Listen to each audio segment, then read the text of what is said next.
It was a dark and stormy night at the AC Show podcast studios for the Halloween special. Brought to you by Rebecca Casey, mortgage professional with DLC Origin Mortgages. If you have any questions about the real estate market or mortgage rates, send Rebecca an email, rebecca@customcoastmortgages.com. Whether you're a first-time home buyer or an experienced buyer, she would love to chat with you. She'll get you top-tier rates, and her service is second to none. The AC Show podcast is also brought to you by the Russell Brewing Company.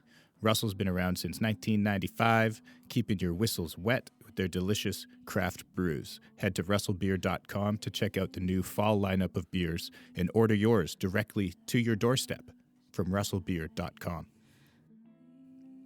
Today's guest is Mr. Ian Coutu. Ian is an occultist, which is someone who believes in or studies the supernatural and magic and mythology, among other things. Ian also somewhat jokingly refers to himself as a wizard. He specializes in magic philosophy and demonology. I went to high school with Ian. I went to elementary school with Ian. We weren't the closest of friends because we ran with different crowds, but we were always respectful and civil with each other. I'm really stoked he took the time to come here. It took me a little while to understand exactly where he's at with magic and demonology and where he falls and what he practices. But as we get into it, you'll see that, you know, it's nothing you need to be too scared about or skeptical about. It's something that's really helped him in his life, and he'll explain more about that. Just as a disclaimer, we start off talking about possibly the worst satanic cult in the world. So if that's not something you're interested in hearing about, then skip the first 20 minutes, and the rest is fairly tame compared to that. Ian is an expert, plain and simple, and anyone who's spent that kind of time studying something is worth listening to. So enjoy it, and we'll see you guys on the other side. It's the Andrew Christopher Show with Andrew Christopher, your host. It's the Andrew Christopher Show, but really we call it the AC Show. Yeah, we really call it the AC Show. Really call it the AC Show. It's the AC Show. It's the AC Show with AC, your host. Check it out. Well, welcome everybody, and welcome to my guest, Ian. How you doing, man? Oh, pretty good. How long has it been since we've seen each other? Not in passing. I want to say high school directly then. Yeah, so probably, what's that, like 15 years? Oh, I don't like to remember how old I am. Yeah, we're getting up there, that's for sure. But I'm really stoked to have you here, dude. And I want to start off with a bang, like what we talked about. So I would like you, in your words, to explain who or what the Order of the Nine Angles are. Well, that's definitely the spooky place to start. These guys are, what you feared in the 80s and what a lot of people think of Satanism now. The whole idea of neo-Nazi Satanists trying to destroy the world and bring on the next epoch or something like that. Yes. And these Order of the Nine Angle guys believe in, eldritch figures and a causal realm from which they draw their power to just essentially make things bad on purpose.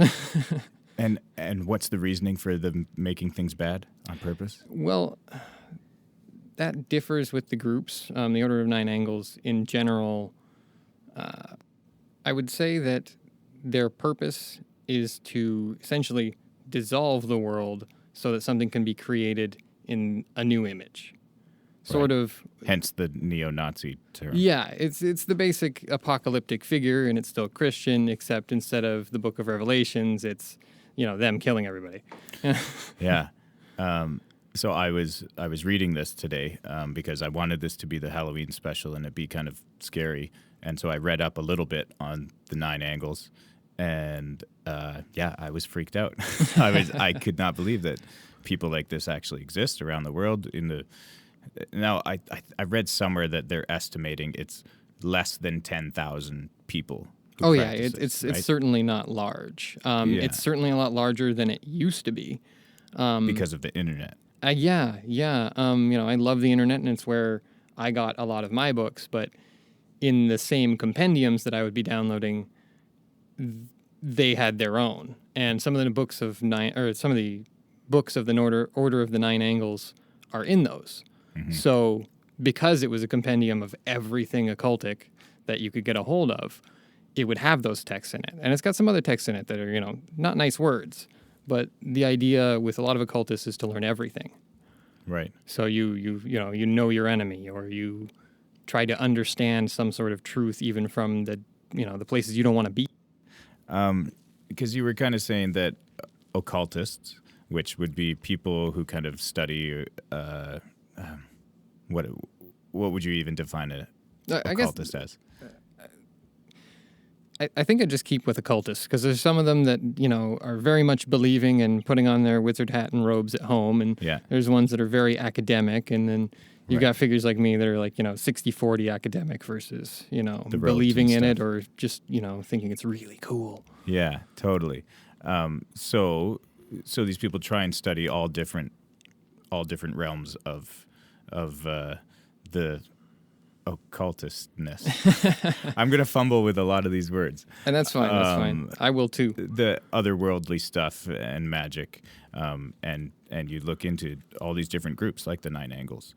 So is there anything when you looked into the Nine Angles, you're like, okay, I guess that makes sense for them because of this, but it's not something you particularly subscribe to? Oh, no. Goodness, no. No relation. No. They're definitely the spooky guys, though, so that's a good place to start. Yeah. When it comes to examining bad literature, I think John Milton probably said it best. It is better to have essentially been tested and come out on the other side totally fine than it is to ever have been without temptation or without issue. Mm-hmm. Or my boy, Seneca the Younger, I believe. Well, let's just go with Seneca. Seneca used to say things like, ignis aurum probat miseria fortes viros. Fire tests gold, adversity tests man. Right. So a certain degree of occultism is essentially your, a passage through fire. Something that you go on and you take something on, whether or not it's comfortable, and you want to come out of the other side as a greater or better person for it. And that can be any sort of way. I mean, even if you don't believe in anything that the Order of Nine Angles say, I mean, you could say the same thing about, certain political pundits. Like, well, they're very passionate. It's about the wrong topic, but they're very passionate. Yeah, okay. Yeah, so gotcha. So the Order of Nine Angles, I mean, they are well read on their topics of evil, but they are evil topics. Yeah, right. And that was kind of something going through my head, even about talking about this kind of stuff and putting it out there, teaching people that, hey, there are these crazy satanic groups going on right now in the world. And then people are like, maybe I should look into that. You know what I mean? I was like, yeah. I can't do this. But, reading through it myself, and I feel like I did learn quite a bit today about it. And I still just think they're crazy. Oh, yeah. Super crazy. Yeah. So it's not like, you learn about something and you just mysteriously get sucked into this world. If you got a good head on your shoulders, you should be fine. But it's scary stuff to talk about. Like they practice human sacrifice. Yeah. The whole idea of magic is, gathering and controlling the energies that you like. So if you're a dark magician, you like bad things. So, I mean, are you going to have a clean altar? No. If you kill a goat over an altar, you're probably going to want it to be the goriest, bloodiest thing around, because you want to be attracting dark energies. You want to be attracting death, that kind of thing. Huh. So going and taking on those acts is, essentially putting that bad energy out into the world, and in a certain degree receiving it from performing the act. Right. So, like attracts like, if you want to. And this kind of leads into almost another question a friend of mine thought I should ask, is about, I think this was before I kind of got a better picture for what you've been studying and practicing yourself, is about essentially, the cliche of making a deal with the devil. And so those evil acts, granting you, more wisdom or knowledge, different skills that you acquire from, if you make a deal with these bad spirits or carry out some of those actions. Is that kind of a good way to put it? I suppose so. Yeah. I guess that's a solid image to work with. Yeah. Is this anything you've ever kind of tried to do, or, in summoning spirits and cutting any deals or whatever is it anything you ever looked into, or? Well, I read about it, yes, but I mean, obviously, I'm not superstitious. I'm a little stitious, as they say. That's right. And, I don't think I want to make any pacts with anything that just, whether or not it's real, whether or not I'm talking to like a stuffed Elmo doll or something, probably shouldn't give my soul away. That's right. I'm glad you feel that way, Ian. I didn't ask this beforehand, but do you have a title for yourself? Do you consider yourself a wizard, a warlock? Oh, no. Are there male witches, or are you just a fanatic? Magic. I guess I just count as an occultist because I don't Yeah. practice terribly often. It's more about where magic and philosophy and psychology and all those fields meet at once. Yeah. Okay. So whenever you weave through one, you're weaving through the other ones. It's not just the one direction of occultism. It's the whole fabric, the whole weave of it. Yeah. So that's what will lead you to. You said one of your specialties is demonology. That's something you're very. It's very interesting. It was certainly my favorite. It happens a lot in video games like Final Fantasy. You are calling on Valifor, and you are calling on figures that are actual, technically goetic demons. I mean, reinterpreted through the game knowledge, but there's always this idea of summoning a higher power, something that's not human, and depending on what kind of magician you are, seeing what happens. Yeah. So back a bit to the Order of the Nine Angles, guys, because I don't want to put that to rest yet. Right. But one of the main things I read or kind of understood, and maybe you can kind of clarify, is their mission at this time is to destroy a lot of, how did they put it? Cleanse the world of Christianity, because they feel that Christianity is holding civilization back from evolving. Is that on the right track? Well, what's the evolution they're looking for? Or again, I guess you did kind of touch on it when you said, building towards this super race. Well, it's they're with a philosophical group called the Accelerationists, and that includes folks like the fringe groups like the extreme alt-right and the Boogaloo crowd and black lodges of wizards and such. And the whole idea is that the world is irredeemable as it is now, so help it decompose so something grows next. Like, you don't want to be stuck in that stagnation, or at least what they believe is that stagnation. Christianity represents essentially the forces of order. The book has a lot of rules that you got to follow. Yeah. That's right. And so they're trying to decompose us. Yeah. Break everything down, and then you've got all of the base materials to start with something new. It's just evil. And so do they believe that they will survive? Like, they're going to wipe out the rest of the population, and they're, if you've subscribed to... Well, like any adherent of religion, you've got different answers. I mean, you can walk into a church and get 100 ideas of the afterlife in that same congregation. Yeah. And it's the same with these guys. Some of them believe that they'll be destroyed too, but, contributing to the greater goal still, or who cares, my life didn't matter anyway. And then there's others that are like, okay, well, I'll return to the source, so to speak, and contribute that way. I just don't get it. Where did these guys come from? And it's like, I guess it started in England. Yeah. Right? But now, and I think that's kind of still the hub, but they say there's in North America, in Australia, a lot in Germany, I guess, as well. And like we said, just kind of the internet helped spread that. Is it fair to call it a cult? No. Well, the Order of Nine Angles is definitely a cult. Yeah. Like CULT. Yes, it's right. part of the occult, OCCULT. That's right. And so now they're kind of everywhere and almost gaining steam. Like you were saying, they're kind of making the news nowadays. And where is that coming from? Just their particular actions. Like, I think there's a couple Vice articles now on them. Just popping Order of the Nine Angles into Google used to be, the wiki page and an Angel Fire site. Now it's like whole groups that are getting together. They're organizing things. They're making attacks. Yeah. Because like you said, their main goal, or one of their main goals, is just to wreak havoc and do evil things. Such as human sacrifice, rape, murder, just bad shit. Yeah, the baddest things you can imagine. That's the whole idea. You want to be the biggest and baddest, you do the biggest and baddest. It's like prison logic, right? I guess, yeah. I got to be the top guy in here. It sounds like I got to kill 10 people. Yeah. Careful who your neighbors are, I guess. Yeah. You never know. But actually, you might know, because they're symbols, right? Yeah. So is that kind of symbol I saw, circle with 9 angles, I guess is what it is. Is that specific to them, or is that a symbol that's been used in other cultures for other things? Well, I mean, if we're just looking at it in terms of the shape, the shape has been used before, but, each and every group changes it their own way. They individualize it. I mean, if you're going to take something, make it your own. Same thing with crosses. Some countries have different crosses for Christianity. Right. Same thing.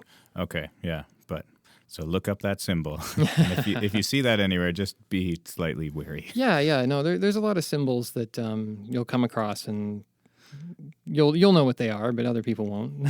Yeah, I guess, right? Yeah. No, it makes movies interesting, actually. Really? Yeah. You ever heard of Midsummer? Yes. Yeah, I believe so. Really spooky. Yeah. Happens into, the European mountains. But you can kind of tell what's going on if you know the Elder Futhark runes, because they're appearing in the background and they're telling you what the runes mean. It's just most viewers aren't going to know what the Elder Futhark is or what those mean. Really? Yeah. So did it ruin the movie for you or make it better? More like I laughed during it very quietly and was just clapping my hands and wringing them, waiting for it to happen. Man, that's crazy. And so where did this begin for you, like the studying of all of this? Well, when I was a kid, I used to get to hang around with my dad and other folks, and sometimes I couldn't be talking. Okay, yeah. And we've all been there as kids. It's the natural inclination to always be talking when you're under 10. Yeah. But so I would pick up books, and I started with this is going to sound weird, the North American anthologies of flora and fauna. Okay. And reading every single entry, reading all of these details about them. And then, as a kid, you get into more things like dinosaurs. So I read a whole book on dinosaurs. And then you get into dragons and, fantasy D&D stuff. And then the more that you study it, the more that those figures actually become real in an academic sense. So my study of dragons led me to alchemy, and my study of alchemy led me to the Tao, and so on and so forth. Right. So I started with, categories of animals and ended up by 16 about categories of goetic demons. Because it wasn't too different for me. It's just the classification of these symbols and, things that are really interesting. Yeah. Explain goetic demons a little bit and what they are, where they come from. Well, as with anything of the occultism, you have a lot of people arguing over what those terms mean in the first place. They're like philosophers. It's a mess. But yeah. Okay. But anyway, what matters is that these demons are classified in the way that you mostly see in the media, where, you have a certain number of devils. Each one of them is, a duke or a marquis or some sort of royal sort of position in hell. They control a certain number of legions, and they have their own areas of influence and study. And that's like any god, just, tiny evil gods. So, right. I mean, you could talk to, a Greek figure that's about, the forests and nature. You could have that. I mean, if you're talking to these deities, or that's the way that you interpret magic, you could be talking to that nature deity the same way that you'd be talking about, you'd be talking to the demon that deals with nature. It's just different terms, different things in the middle. Yeah, I guess. So by 16, you were studying goetic demons, and alchemy. Now, alchemy is kind of like chemistry, right? Old chemistry, or it was the precursor of chemistry, and it birthed a lot of the rules that we follow when we talk about chemistry and science and the research methods. mm-hmm.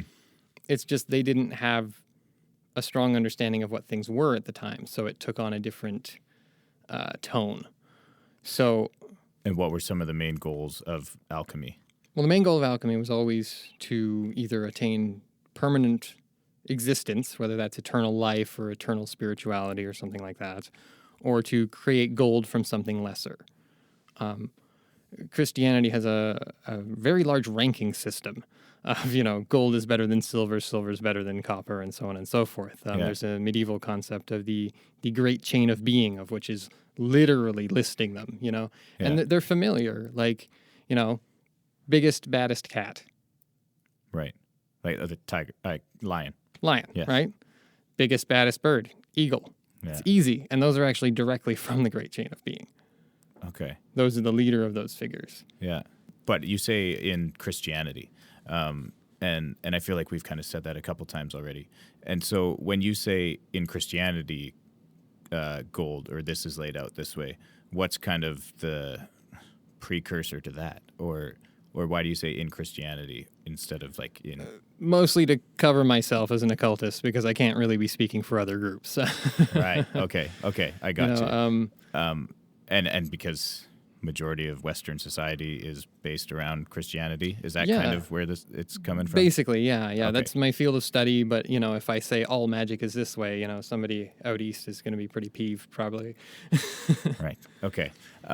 So alchemy trying to give you eternal life or turning things into gold. Mm-hmm. And you enjoyed the study of this. Did you ever try mixing stuff together? Like, I don't know, were there like, old like ingredients? They said, hey, try this and this and this. And Well, the thing is, a lot of people have decoded what some of them are, and some of them are very dangerous reactions. So I certainly didn't practice at any point the idea of changing materials into another material. Right. I really like the spiritual side of it. Okay. Because,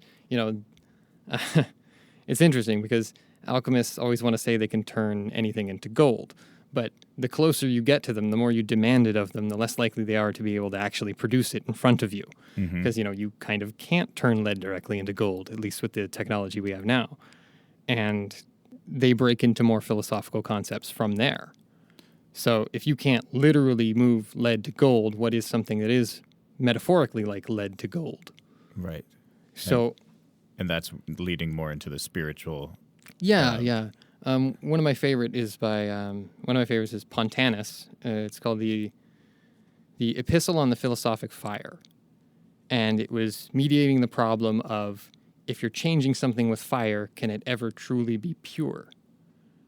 And this is before they understand what really fire was doing to things. Yeah. But in the Philosophic Fire, the Epistles of the Philosophic Fire, he makes a point of saying that the philosophic fire that creates the actual alchemical goal doesn't actually burn anything. It doesn't remove anything. It converts everything of that object into purity. So, contrary to what you'd think, like if you burned a piece of paper, yes, you could argue that there's something in the air that is archetypally it, but then you'd also have the ash. Right. The philosophic fire, if it were to quote unquote burn the paper, would take the whole thing with it. There wouldn't be ash left behind. The ash, even though it was, considered a waste, is itself still pure in some form. Yeah. And so alchemy, more so to you, was almost like a mixing of different, I don't know if it's practices or spiritual experiences into getting you kind of to be a better person or the better you, or is that kind of a decent way of putting it? Yeah. A lot of it harkens back to the Greeks. They have that whole golden man thing, the archetypal ages of man, where there were, humanity used to have a gold era and a silver era. Yeah. And, we're more in like the bronze and copper kind of area, not great metals. We're not as good as we used to be, according to the Greeks, in that way. Okay. Gotcha. It does kind of feel that way sometimes with a lot to do with today's society. Well, the fall from grace is a very common metaphor, right? Yeah.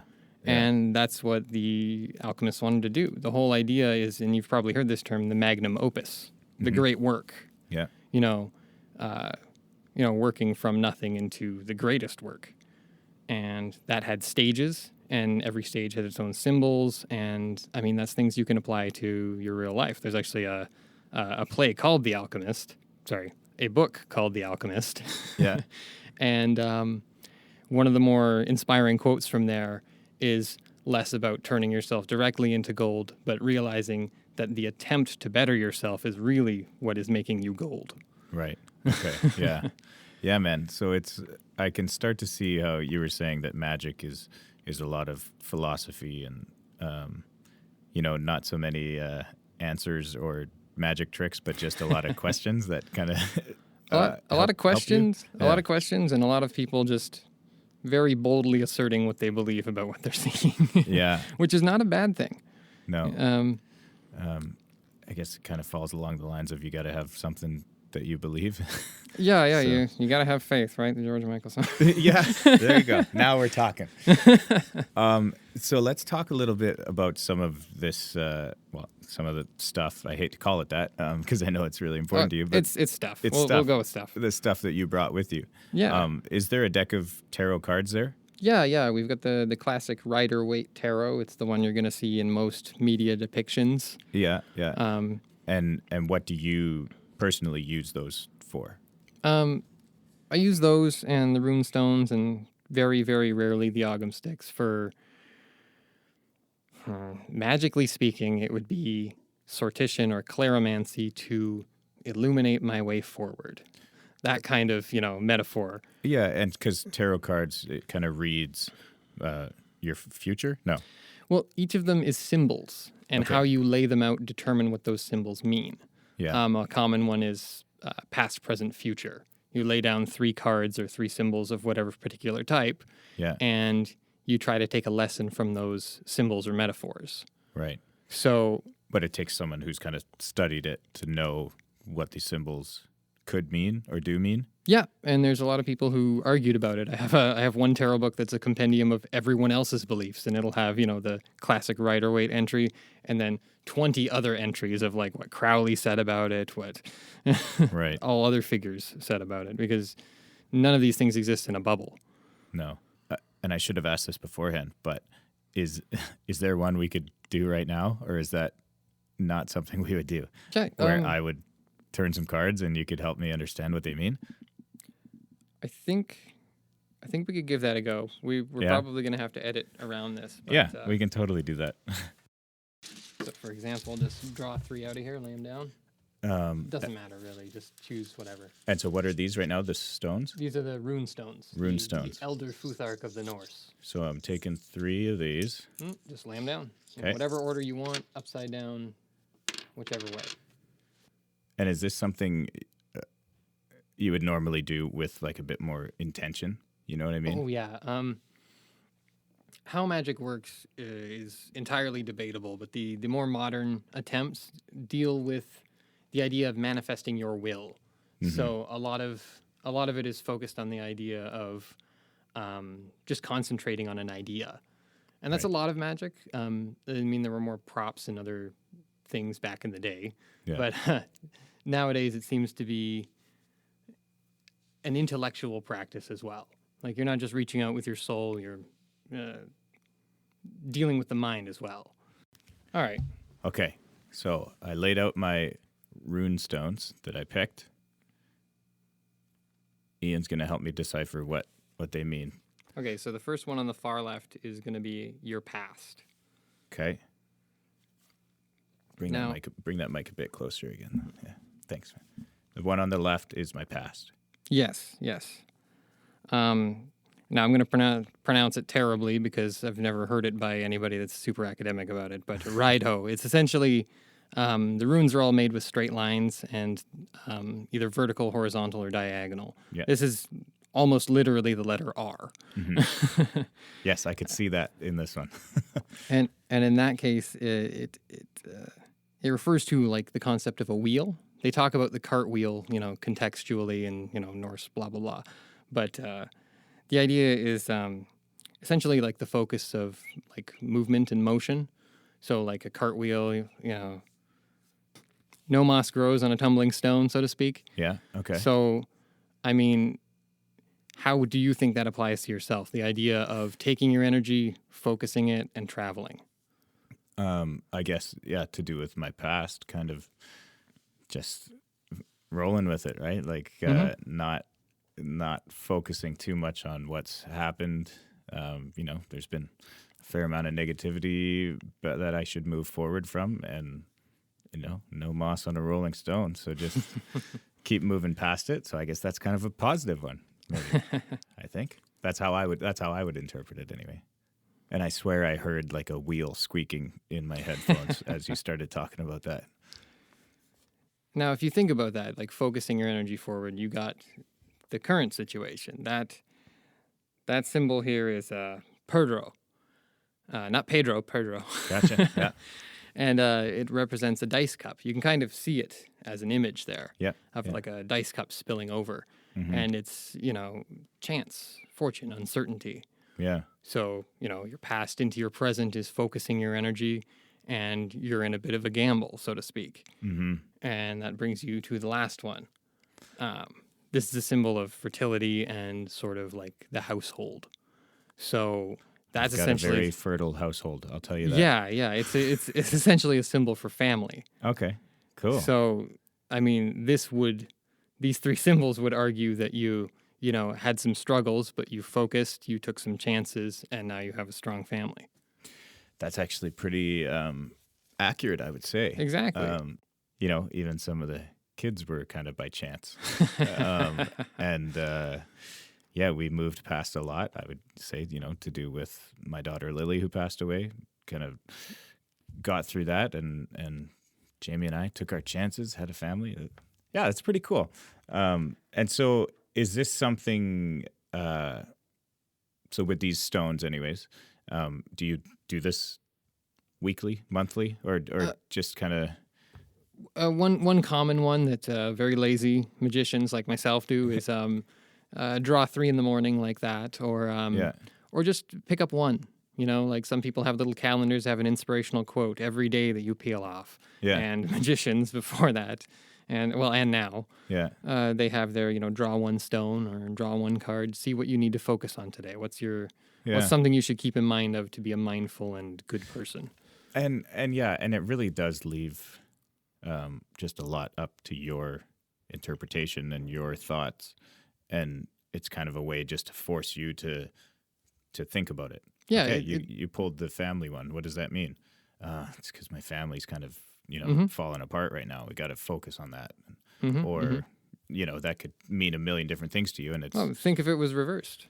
Take those same symbols. You've got a family, you gamble it, and then you're traveling alone.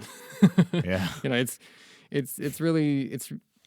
You're basically taking the symbols for their metaphoric value and seeing where you can go with it and seeing how you can apply those in a way that works for your life.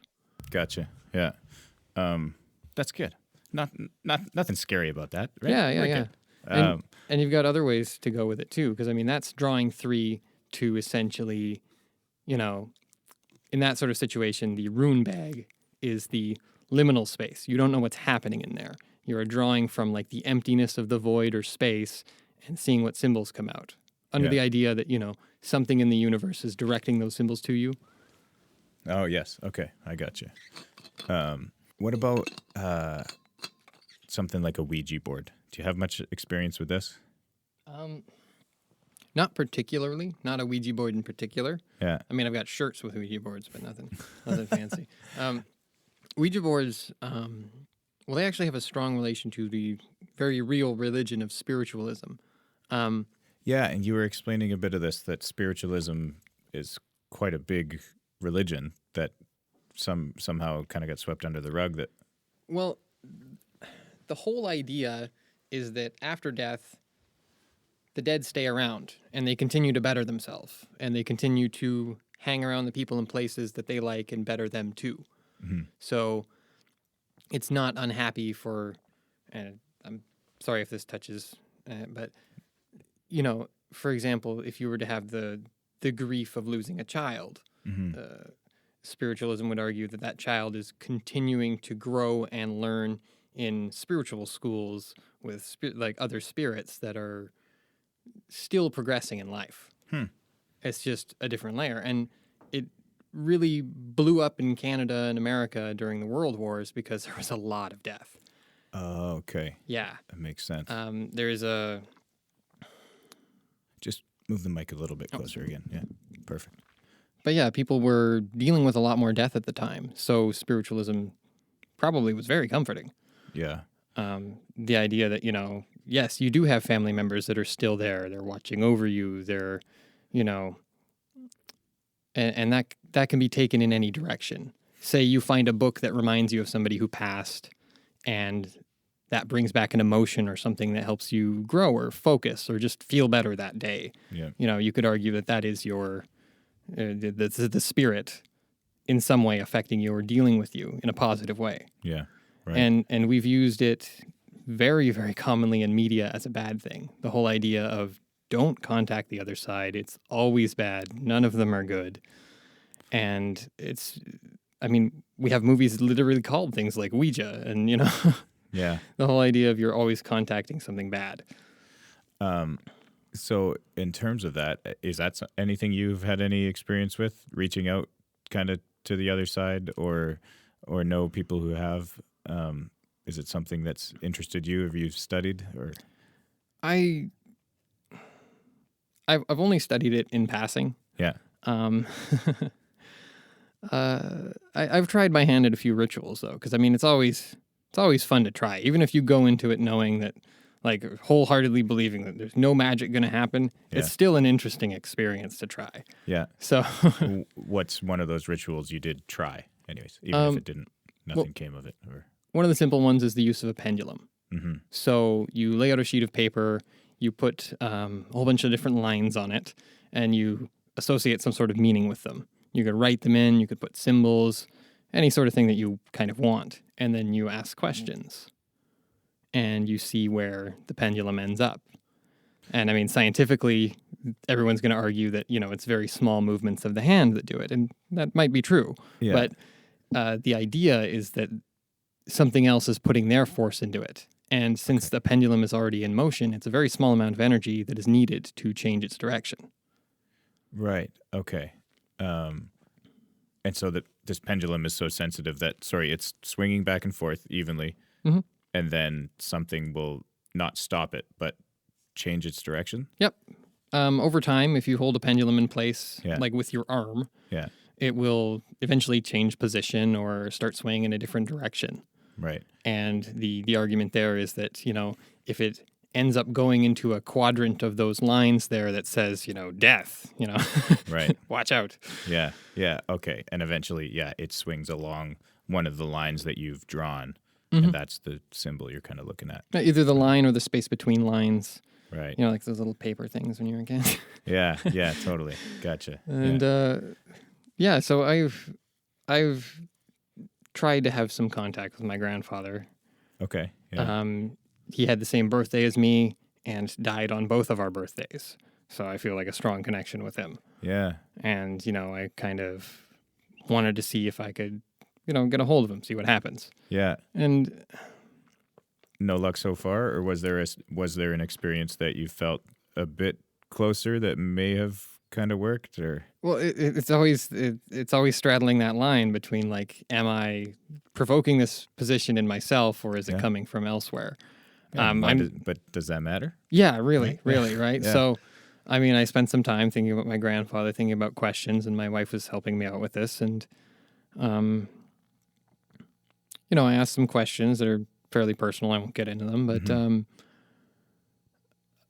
You ask a question, you get an answer. Like, the Ouija board, the planchette's going to move. In my case, the pendulum would swing to the answers that I was hoping to get. Yeah. And it was cathartic at the time. It feels nice to feel like you have some sort of control, like you can contact people that have passed. It's a very comforting idea. Yeah. And I don't see an issue with it as long as people aren't, damaging their lives with it. Right. And I like partaking in rituals like that just because sometimes sitting down and doing something weird is a good way to work yourself through something. Just, man, doing anything, Yeah, other yeah. than whatever, scrolling through Facebook or, doing anything other than that's got to be better for you. Just out of curiosity, how does the Ouija board piece move? Scientifically, the argument is that Just move it on your own. sort of. Generally speaking, you have a group of people that are all. The idea is that contact with the planchette provides a very small amount of your resonant energy. Like, say you are a being made of energy, you touching it in some way applies a little bit of energy from you. So when you have 5 people all putting their fingertips on the planchette, the spirit has excess energy that they can use to gently nudge it in the correct directions. Right. Yeah. Okay. But really, it's kind of just 5 people. Maybe it's 5 people kind of pushing it. Yeah, their own kind of way. or think about it. I mean, the muscle contractions, especially if you're doing it for a long time, you're going to Right, have twitching, okay. and 5 people all twitching in different directions at the Yeah. same time is going to, might move left every now and again. Yeah. Yeah, that would be a interesting one to try for sure. Oh yes.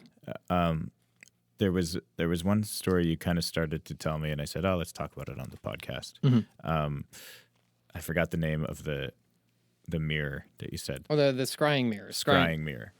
So explain the practice of it, what you do, and then explain your experience. Well, scrying is pretty straightforward. Again, you see it in a lot of media.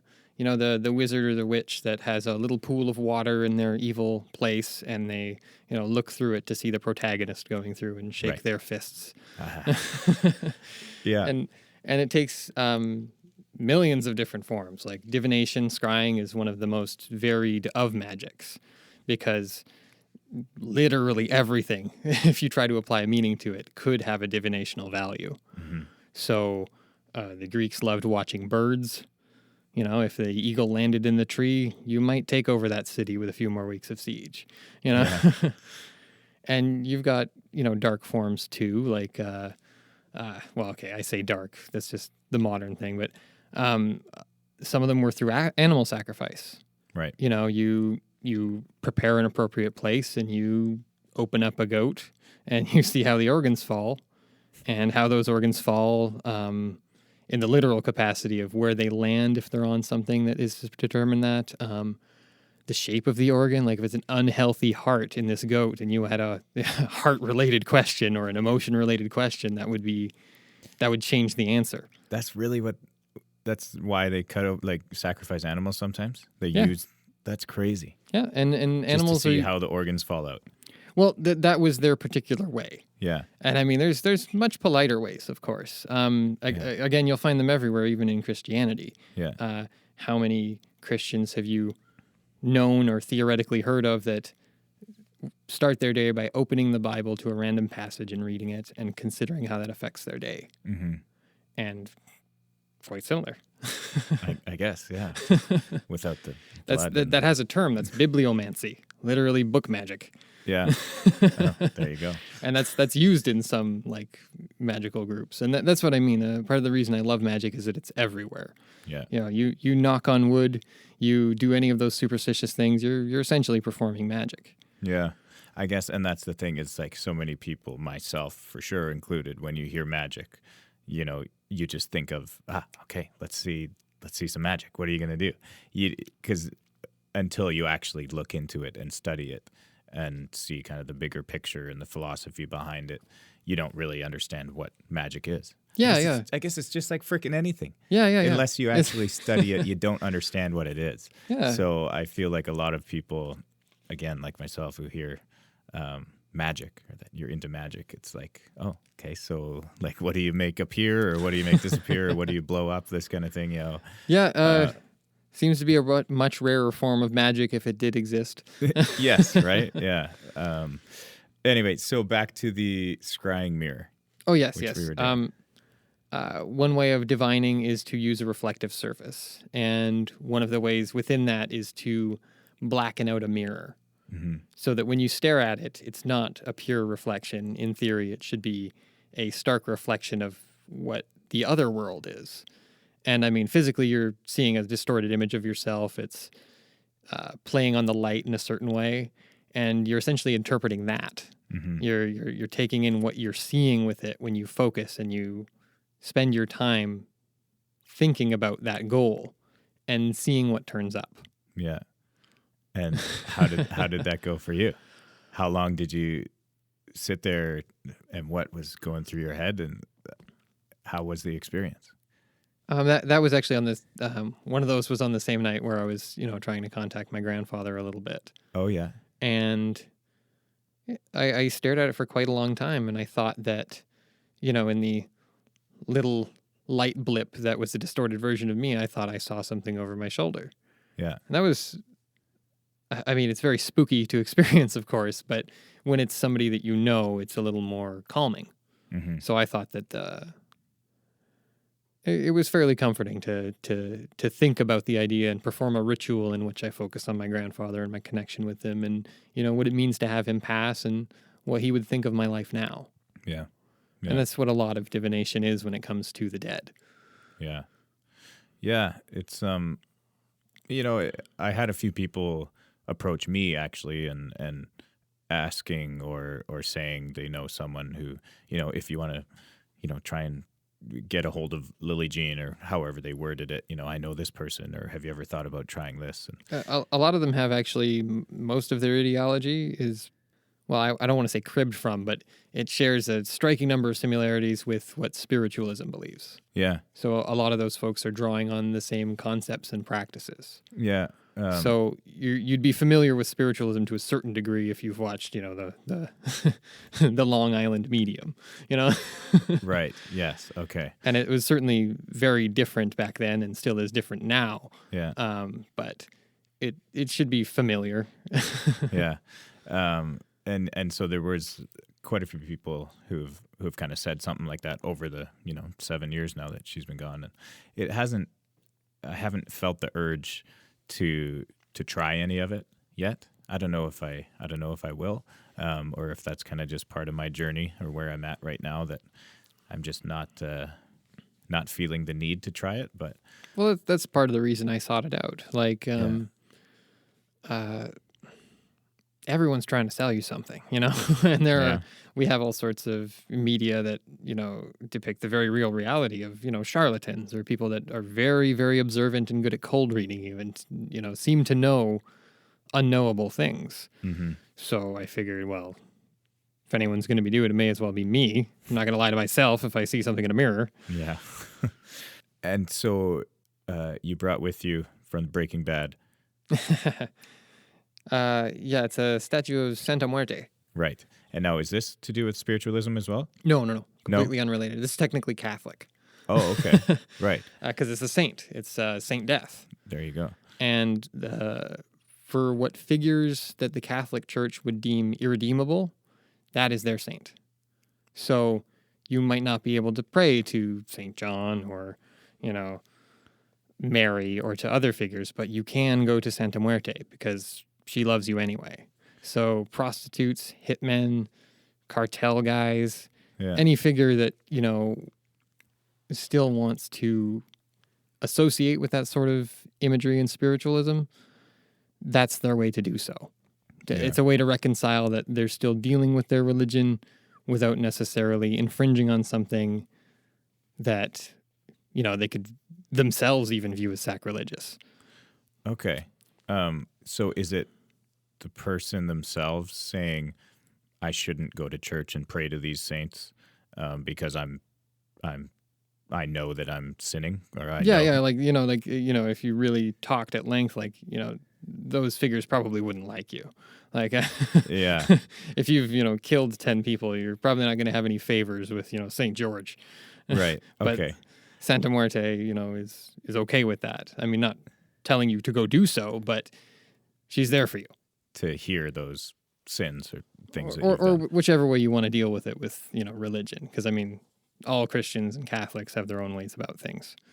Yes, that's true. Yeah, hence so many different denominations or whatever. It's weird that that there's that divide where the saints that you could pray to if you just do a little bit of sinning, and then but if you do a lot of really bad things, you got to go pray to this guy. Well, sort of. I mean, I don't want to simplify it too much, but to a certain degree, I think that is true. Yeah. Yeah. I guess I shouldn't speak too much about it either if I don't know. But. Well, I got to tread lightly. I mean, these concepts are all very complex. Yeah. And, Don't want to get in bad with the cartel anymore. Yeah. Chilliwack cartel. Oh, well, at this point, I'd probably believe it. Okay, well, when I did my creeping of you, I found actually not much. You're not a big Facebook guy, hey? Not super much. No, good for you. It's pretty useless. But I did see some music you're into, and so I wanted to ask this question because I listened to a bit of this music I found on your Facebook page, and it was pretty cool, kind of spooky. And so I was hoping you would answer this question with her music, and it sounds like you're going to. So if someone had never heard music before, what would the first song be that you show them? I would definitely say Chelsea Wolfe. Right. I love her as a musician, and she deals with a lot of the same concepts and symbolism. Like actually, her band's image is very emblematic. Okay. It's got the eye with the moon on it, and I mean, in other situations, that would very much seem like an occult symbol, and it uses occult imagery. Mm-hmm. But Chelsea Wolfe, magnificent artist, very interesting when you get into who she is behind the music, and the music is just so very soulful. I would say that Iron Moon would be the song by Chelsea Wolfe to take a look into. Okay, let's play a bit of it.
This is good Halloween music. All right, real spooky, right? I like it. The whole album is that way. It's beautiful.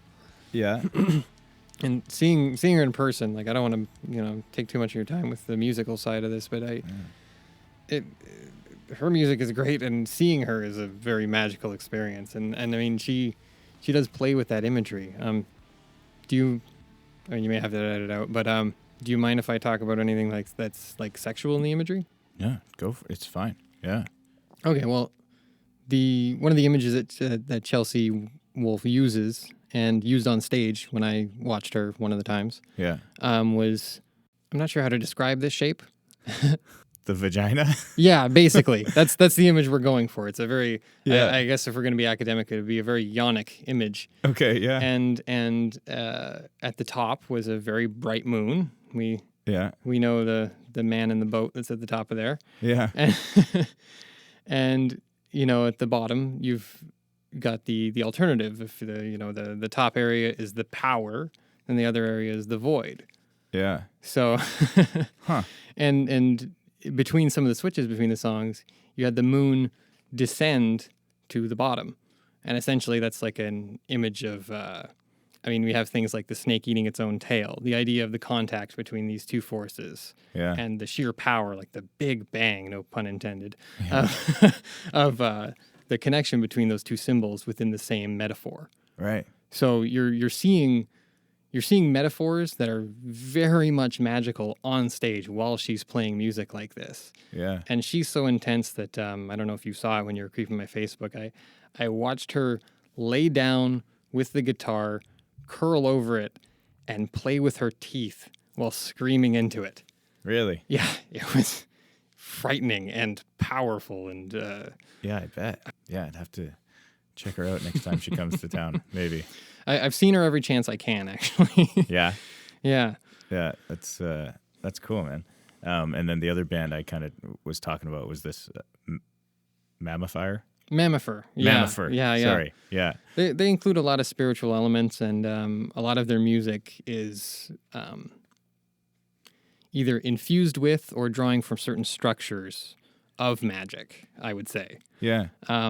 Like, for example, they use some of the features and structural elements that they used to use in the old choirs that would, get you all jazzed up, like scientifically speaking, those kind of harmonized tones sort of like give a feeling to you. And they'll use them in there, but not with the traditional sounds.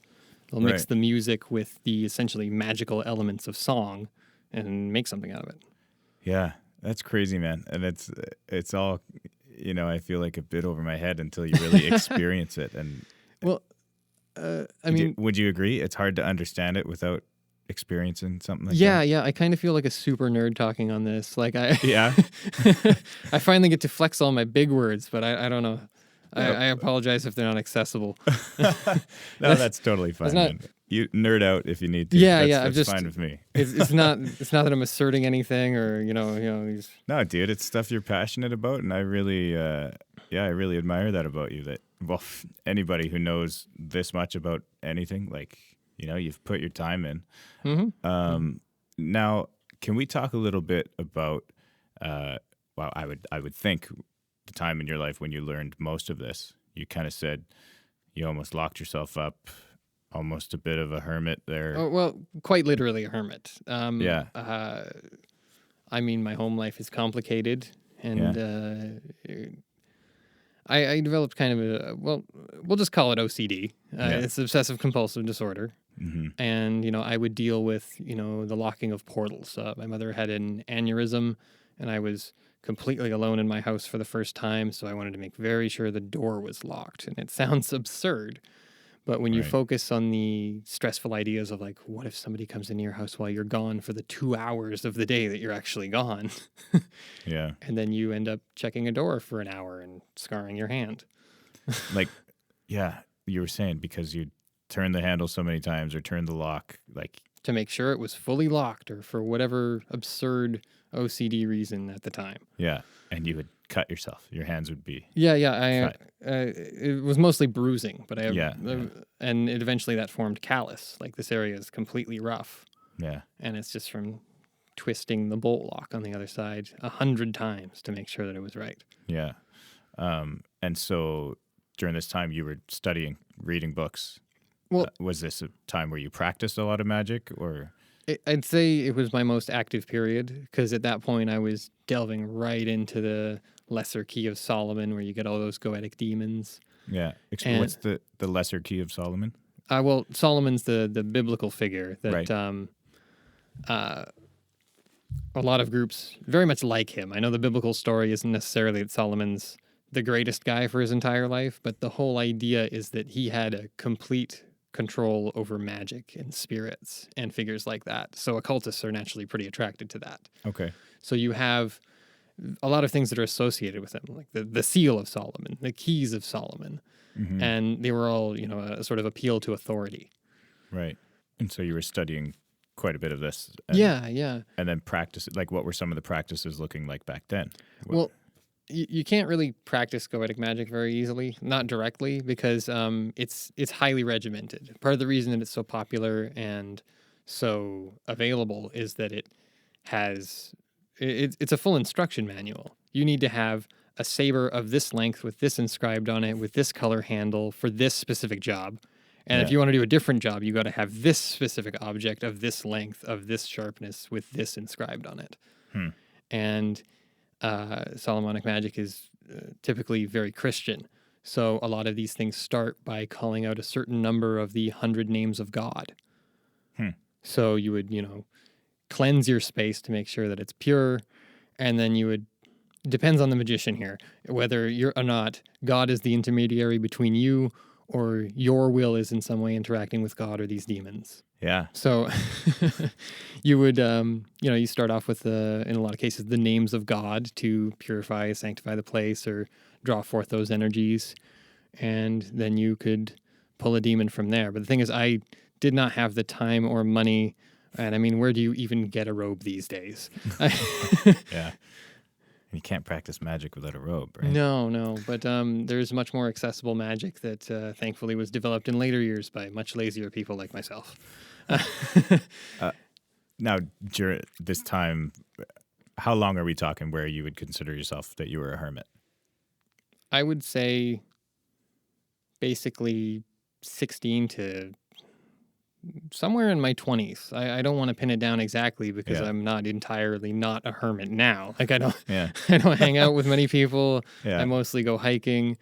But That's good. That was the time where it was literally, sit down for the majority of a day just delving into these topics, seeing where they go. Like, ooh, that's neat. That's a neat demon, Yeah. And sometimes it's just for that. Like, you can search DeviantArt or Pinterest as much as you want for cool dragon pictures. For me, it was, finding the particular demon that is represented by a tiny, fat, hairy man with a crown on top of a toad that he rides, And there's a demon for that? Oh, yes. My favorite one that's been hitting more modern media is Stolas. Okay. That's depicted most commonly as an owl with very, very long legs and a crown. Huh. It appears in it has its own controversy, but the new Sabrina the Teenage Witch. There's one scene where one of the elder witches says, "Oh, hey, Stolas," and it's a corvid that flies in. I forget if it's a crow or a raven, but that's another form of Stolas. And I just had to laugh a little bit because I know that guy. Yeah. That's crazy. And so what is it about demons that really does it for you? Is it that there's a different demon for everything, or it's just what's the attraction there, do you think? Have you thought much about it, or? Well, it's all individual. And for me, it was more like I really liked looking into menageries of unusual creatures and strange things. Like even with my study of regular animals, it's nice to find out about a marsupial or, did you know platypuses have an electrosensitive bill? Right. Same thing, but did you know that this particular demon has an affinity for, these type of herbs? Right. So I guess a better place to start a lot of this would have been, so you believe demons exist?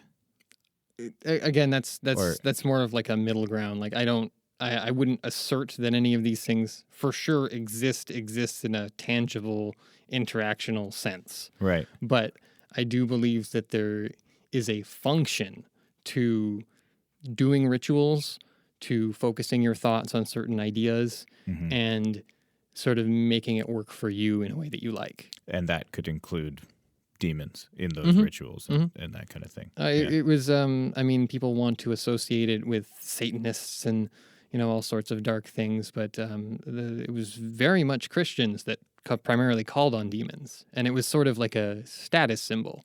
Yeah, explain that about the old kings of England, you were saying? Or, no. I forget which king, but the Keys of Solomon were essentially written kind of for him. Like, not exactly, but a significant amount of occult tomes and images were made for essentially the rich looking for something really cool and neat. So, and you had said that these kings would summon demons to try and learn from them. Certainly can't verify whether or not they actually tried to summon these demons. We just know that these books were associated with them. But the idea, the archetypal form of what would happen with these is that a Christian of sufficient purity and power would be able to call on these demons. And since God is always better than these demons, you as a greater servant of God or an enactor of his will is able to interact with them without becoming sullied. Mm-hmm. So you can take what you want, what you need, learn from it, and then you're pure enough, you'd come out of it okay. Well, just right back to the whole Garden of Eden story, there's the idea of forbidden knowledge. So these demons have, knowledge that wouldn't normally be available. And you can go directly to the source, so to speak, by summoning these demons. And that is probably going to be considered a greater authority from learning from, Jed down the street. Right. Yeah. You What does he know anyways? Right? Like I've studied under these 5 academics or I contacted a Marquis of Hell for it, and him and his 72 legions were actually quite informative on, the correct gems. Yeah. Man, this is pretty crazy that how much you could learn. And this is all self-taught from books, the internet. For the majority, yeah. Like, I met my wife essentially talking about spirituality Yeah. and magic and those sorts of things because we were both very into the topics. And, I say self-studied, and to a certain degree, yes, but also, we spent hours talking about it. So she also taught me a significant amount of what she knows and vice versa. Yeah. So right. between us, we're one functioning super wizard. That's right. What are your thoughts then on something like the afterlife? Do you have strong beliefs, or is it still you're just a little stitious, not superstitious? A little stitious. I always kind of hope that, when you pass on, whatever constitutes your form can somehow interact with other people that have passed on. Right. It's very whether that's in a place like a heaven, or if it's just here on earth, even like in spiritualism, that's the belief, right? They would stay kind of around earth, and yeah, they can be if with you. they choose to, or Yeah. aren't ready yet to Yeah. continue to whatever higher planes there are. Yeah. But yeah, when I die, I certainly hope I'm not just feeding worms. Okay, sure. Yeah. They need the food too, but Yeah. but I wouldn't say I'm super religious or super spiritual in any way, but I like the idea of something being there when you pass. Yeah, to be able to interact with others. Yeah, because passed. it's super sad when you think about not being able to contact your wife. Yeah. If one of you passes first, the other one's probably going to want to have you around. Yeah, of course. In terms of that, are there any other kind of options or thoughts that you have, if it's not heaven and if it's not kind of spirits sticking around here on earth, where could they be? Where would this interaction look like to you? Well, that's one of the things that I study. It's essentially the structure of these philosophies and what sort of ontology or world is this trying to create? Yeah. And there's just too many answers. You have Zoroastrian ideas of, light and dark, and, the actions that you put into the world are producing good or bad energy to the eternal war of, good versus bad. Or there's the Dilbert answer of being stuck in a cubicle with Wally for all eternity. And that's the first Dilbert reference I've had on the AC Show podcast. But I appreciate it. Well, because I was studying things like that, I always really loved that episode. The Okay. idea of the afterlife is just a cubicle with Wally. Because, there's much more expansive answers. You have tomes upon tomes, and wars have been fought over it. I guess there probably is, because even just trying to think of something, it's like, well, there's a million different places we could go after you pass. And there's a lot of different arguments of, God or its equivalent working in mysterious ways, or things just frankly being so alien from our mind or soul or understanding of things that it would be meaningless to try and explain it. I'll take this metaphor from Eliphas Levi in the Book of Splendor. Are you familiar with the Roman god Janus? It's two-faced. It's one head with a face on each side. It's the typical picture of it. But essentially, the Book of Splendor is talking about sort of Jewish mysticism, Kabbalah, and things like that. And it's expounding upon a lot of different concepts, but he sticks to a lot of metaphors that deal with the image of God. Mm-hmm. And the the one that I always liked is he had the microprosopopia and the macroprosopopia, which are very grandstandy $5 words. Essentially amounts to the light face of God and the dark face of God. Essentially, the light face of God can never truly be known, no matter how you try to conceptualize it. Mm-hmm. But there's also the dark face of God, for which is, within your realm of understanding. They're both not the same and the exact same. It's some of that beautiful mixed spirituality where the wholeness of a subject is usually through the connection of its exact opposites. You know, we visited that with the Chelsea wolf symbol and other sorts of images. Yeah. So it's dealing with the same sort of metaphors. Yeah. What are you reading right now? Right now I've been jumping back into the big giant internet download of occult books that I have on hand. Yeah. And it's the same ones that unfortunately, opened the genie box and let a lot of people learn about the Order of Nine Angles. But it's also contains everything else. Yeah. So all sorts of tomes and grimoires and all those delightful terms. Yeah. And Which I have no idea what they are. fancy words for magic books. Yeah. And mostly I've just been combing through, seeing what's new and interesting in there, or rereading passages to see if I can draw more meaning. Like the classic Eastern philosophy says, that technically everything can be contained in a very small amount. So if you're reading the I Ching or poetry or Western magic or whatever it is, read it 100 times and get 100 meanings. Yeah, I could see that. So I'm just sort of poring over what I've already been over to see if I missed anything, forgot anything, or I can learn more about it now that I know more about related concepts. Yeah, because it's such a web work of ideas and symbols that you'll never have the same understanding twice. Right. It'll always be evolving. Yeah, that's pretty cool. I wanted to talk a little bit about something I'm also very proud of you for. I feel kind of weird saying that because I barely know you anymore. But this weight loss you went through, when did this happen? A couple of years ago? 5 years ago? I spent a lot of my life as about 260, which is pretty big for, a 6'1" guy. Yeah. And, I spent a lot of time on the internet and eating a lot of food that, a combination of too many calories and not moving anywhere, you get big. Yeah. And my wife started to notice it over time, or, even when she was my girlfriend and I'd bring her up for, the summer or the winter or something like that. And eventually I started getting my own weight was making me like cough and splutter in my sleep. And, if it had continued, it probably would have been sleep apnea. Mm-hmm. And she said, okay, we're going to be a family and you're going to be around for a long darn time, damn it. You're not getting out of it that easy. Yeah. I want you around longer. Till death do us part. Yeah. You're like, okay.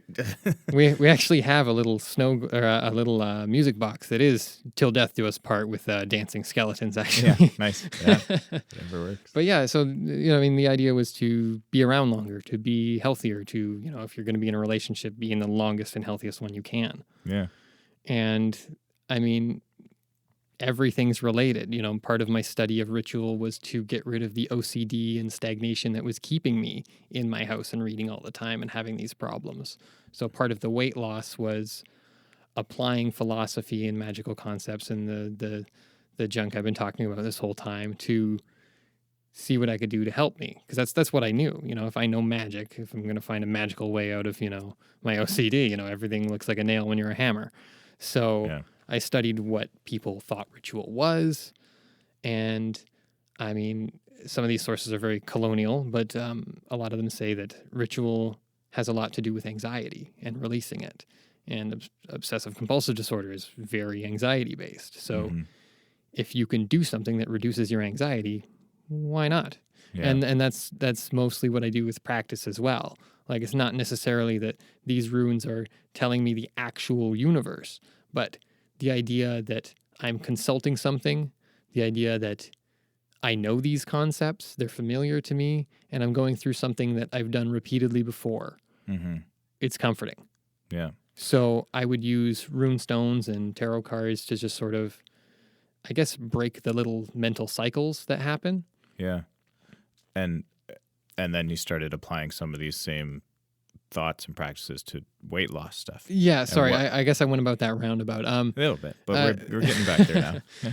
So, I needed to essentially break the ritualism of me sitting around and eating food and, getting out of my comfort zone. Yeah. And, understanding that, as Aleister Crowley would say, your true will is far greater than anything else that you have at your disposal. So I could just not eat an entire cake in one sitting, which I have done, and I miss it some days. But Yeah. And what did the exercise look like, or the eating changed habits? Like, I used to eat quite a lot of food. Yeah. In some cases, I would be measuring in whole plates. yeah, So it was very easy to lose the first 100 pounds. The first 100 pounds was in, at my biggest, I was 340. That was, you were 340 pounds, yeah, I was real big. And then you just stopped eating as much. And yeah, no, like if I went to A&W, it would be, 2 chicken burgers, large fries, full calorie soda, right, And even paring that down to regular fries and 1 burger is enough to make a significant difference if that's what you're eating every meal of every day. yeah, So, I'd break the chain and I'd say, okay, I'm going to eat a salad. It's going to be an enormous salad, but if I had the same amount of fried chicken, it would be much worse. yeah, And you just slowly work yourself down. And the first 100 pounds, just exclusively calorie changes. yeah, Being more attentive to how much food I actually need and, doing my little magic things to make sure that, I know and I have control of what's going on. Because food is very much an addiction to at least my mind, or at least how I used to think about it. And so what are some of these little magic things that you would do to help you? Well, we've drawn these 3 rune stones, right? Yeah. And that's the idea of drawing them from the bag or the liminal space into from the void into reality. Yeah. And that goes both ways. So if I pick very specifically 3 runes for their metaphorical meaning and set them down in a particular way that I believe represents a path that I want to take, that is essentially casting a spell. One of the things that I would do for actually exams in my early years of college is I'd have, like a little 3-card spread on my desk, which most professors were fine with, because, you're not going to have any secret notes written on the back of your Thurisaz rune. And it would be a good reminder, a good break for myself. And to a certain degree, just the certainty of, if I know this concept as extremely as I know the other concept, I'm not a dumb guy. I can focus on this. Yeah. And that would be the kind of runes that I deal with. Like if it was a test that I hadn't studied for, you bet that I'm going to be picking up the Fool card, because his whole idea is wandering through life and being totally fine because he's a fool, but he's lucky. The whole image of him right on the front. Just this guy walking with a, what we now call a little hobo stick over his shoulder with the bag hung on the end. Yeah. And he's got kind of a dog nipping at him, and he's on the edge of a cliff and he's about to take a step forward, and his eyes are straight up. He's not looking where he's going. But he gets lucky. But he gets there. Yeah. So, it's that kind of metaphor. Like, I am not the fool per se, but if I'm not prepared for something, you bet the metaphor I'm going to be going for to help support myself through it is going to be the guy who didn't study. Yeah. Okay. And then bringing that back to the food practices, you would intentionally take some metaphors and lay them out so that you kind of knew what you should or shouldn't be doing food-wise? It's as simple as, again, all of these meanings are things that you apply to them essentially, or at least in the way that I practice magic. Yeah. So, if I pull a rune for a day and it's a rune of perseverance, next time I have a strong urge to have food and, that breaks toward like an episode of OCD where, you can trick yourself into very high states of anxiety. So, draw myself a little rune, and if it's perseverance, whether I've chosen it or drawn it from the bag, that's the image that I focus on. And okay, I can get through it. This is just a craving. My body, is under my control. Yeah. And it especially is when I call upon the, Norse symbols of blah, blah, blah. Yeah. Yeah, totally, man. And so after that first 100 pounds, then was it a bit more physical stuff, exercise, or just still healthy eating? Yep, a lot of walking. I will be the first to admit that Pokemon Go did a lot for my daily output of calories. Oh, yeah? There you go. Oh, because that was where you actually, you walked around looking for... I still do. The game's still very active, Pokemon Is it Go. really? Yeah. Yeah. Okay. There you go. Hey, Yeah. man, if it got you away from 340 pounds and whatever. Yeah. It's a lot of walking, and it starts there. Yeah. And then hiking, you said you Yeah. started getting into a bit more, Yeah. which is, got to be one of the most healthiest ways of exercise there is. Anywhere I can get in a beat up 2000 Honda Accord. Yeah. There you go. That'll work. Cool, man. Well, I'm glad to see you're still doing so well and still so healthy. I feel like I could let you talk forever. Yeah, and I would if you let me. Yeah. But- Any other kind of cool stories you would want to share? Anything? I would say that if I would, if the listeners are to gather anything from listening to me prattle for this long, Yeah. it's the idea that these symbols are everywhere, that a lot of it is in your interpretation, a lot of it's within your control, and that it's okay to engage in things that might be unusual if they give you an experience that helps you. Mhm. Like one that I had recently that, really stuck to me was I was over by the rec center in Agassiz, and all of the crows came down at once, all cawing. And I love the crows, but that's its own story. But it was because there were eagles in the sky, very much looking to eat something. And they were fighting with the ravens, because the ravens that are over by the Schwichtenberg farm fight with the eagles that, occasionally come by along Pioneer Street. Yeah. And I saw it happen. There was a bit of eagle down from one of their legs, slowly descending from the sky. And I made sure that I caught it before it hit the ground. And it just felt really meaningful to me. I still have it in a little tiny jar at home because, it felt, whether or not it's mystic, it seems significant, or at least gains significance for me. Yeah. And I mean, if you want to tap into the ancient Roman things, it's a very good sign if an eagle gives you something. Yeah, I guess, man. And again, it's all about what you make it, what you use it for. Any of these experiences or practices that you do, right? And understanding those symbols can help you through things. Like the one that they often call in media is, the death card. Everyone's really afraid of the death card. But as every single piece of media that draws it will show you, it's a symbol of transformation, of change. If you want to talk about the alchemist, the very first step in the magnum opus is nigredo, or the black step, the dissolving of all things, which, ties back to the Order of Nine Angles thing. If you're having a great work, the first thing you do is break everything down. Yeah. So that Yeah, crazy. That's what I mean. Everything's interrelated, either conceptually or through actual history. Yeah. And I think people just need to be really aware of what they're dealing with, aware of that they can control it, and aware of the way that other people use it too. Like the Order of Nine Angles are very spooky people, and they're using their symbols their way. You can use them your way. And by knowing their symbols, you can recognize when they're calling on symbolism or ideologies that you don't agree with. Right. So all of these understandings of symbolism and metaphor and magic, they can apply to your daily life pretty easily because you start to recognize the structures of what's being said. Yeah, man, it's pretty deep stuff. I'm not gonna lie, but there's definitely something to be taken out of it, even for a guy like me who missed a lot of this. But I know my listeners are a lot more intelligent than I am, and I really appreciate you making the trip out here and doing this. It's been great, and I'm sorry if I didn't answer your questions directly. I kind of go into tangents a lot. I'll accept that. You do. That's what these long form interviews are for. But is there a battle of good and evil going on in the world?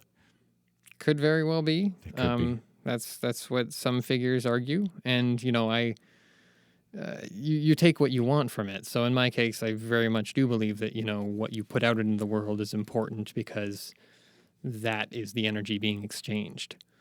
I mean, we have phrases like "good vibes only" that actually refers to the idea of magic being a waveform, and it became very popular in the 70s. So vibes is actually a very magical term. And Yeah. I guess I kind of say that, I kind of believe in vibes. And a lot of people will say they believe in vibes, whether or not they know that it's an occult term. I mean, that's the thing. Did you see the doormat?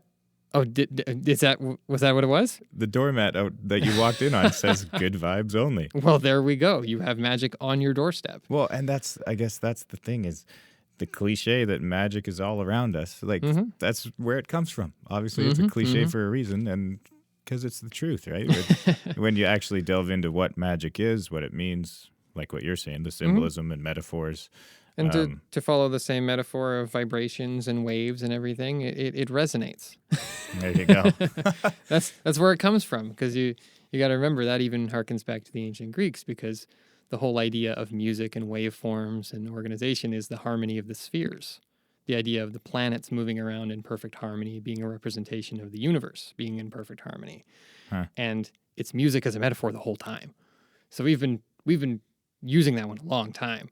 Good Vibes Only has, thousands of years of history if you really want to connect it to just, what is music as magic.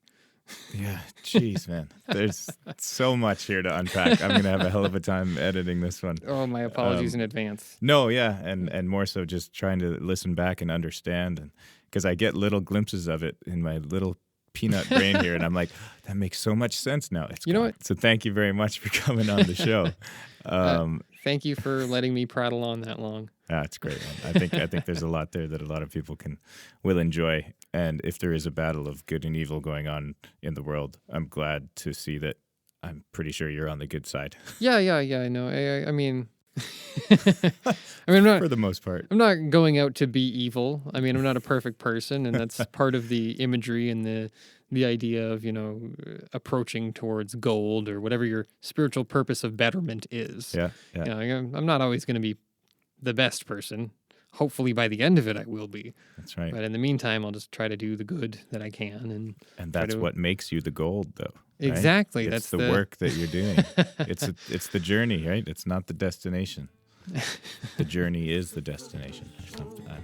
There's something around there, too. Anyway, thanks for coming on. All right. Thanks very much. No problem. It's the Andrew Christopher Show.